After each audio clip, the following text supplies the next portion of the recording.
Kot veste, Državni zbor v preteklih dneh in tednih sprejel 3 popravke zakonov, ki so po našem mnenju slabi oziroma škodljivi za Slovenijo. Gre za popravke zakona o jamstveni shemi, za novelo zakona o policiji in za novelo vinjetnega zakona oziroma zakona o javnih cestah. V Slovenski demokratski stranki smo nasprotovali sprejemu teh zakonov. V zadnjih dneh smo resno razpravljali o možnosti, da v zvezi z vsemi 3 vložimo referendumsko zahtevo.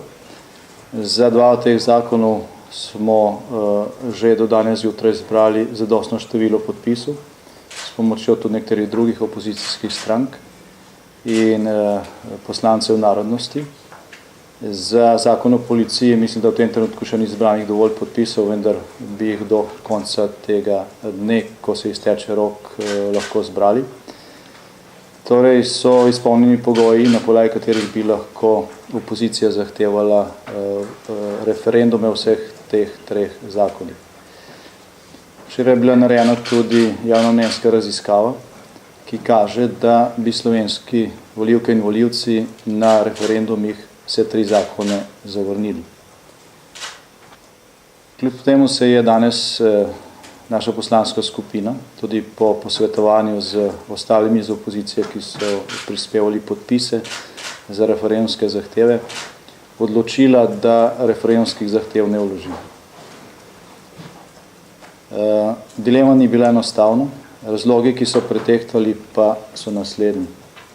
Prvič, med temi 3 zakoni je tudi zakon o jamstveni shemi, ki ga sicer po anketi zavrača največ volivcev, oziroma popravek tega zakona o jamstveni shemi, ki pa bi vendarle zaradi zapletene situacije in tudi nerazumevanja, zakaj pri tem zakonu sploh gre, služil za zaplete pri sproščanju kreditnega krča v državi in morda tudi za izgovore vlade in vladajoče koalicije, zakaj jamstvena shema ne deluje. Odločili smo se, da mi v nobenem primeru ne želimo biti niti vzrok, niti povod za kakršenkoli zaplet pri sproščanju kreditnega krča pri financiranju slovenskega gospodarstva. Drugi razlog, ki je strateško-politične narave, pa je naša ocena, da kljub temu, da gre v vseh teh 3 primerih za zelo pomembne zadeve, za zakone, ki ali na področju finančnih obremenitev, ali na področju človekovih pravic, kot je primer zakona o policiji, neposredno zadevajo slovenske državljanke in državljane. Kljub temu to niso zakoni, ki bi se ukvarjali z ključnim problemom, ki ga v tem trenutku Slovenija ima in se imenuje gospodarska kriza oziroma negativne posledice te krize, še posebej naraščajoča brezposelnost. To je ključni razlog, zaradi katerega smo po temeljitem premisleku sklenili, da teh zahtev ne bomo vložili.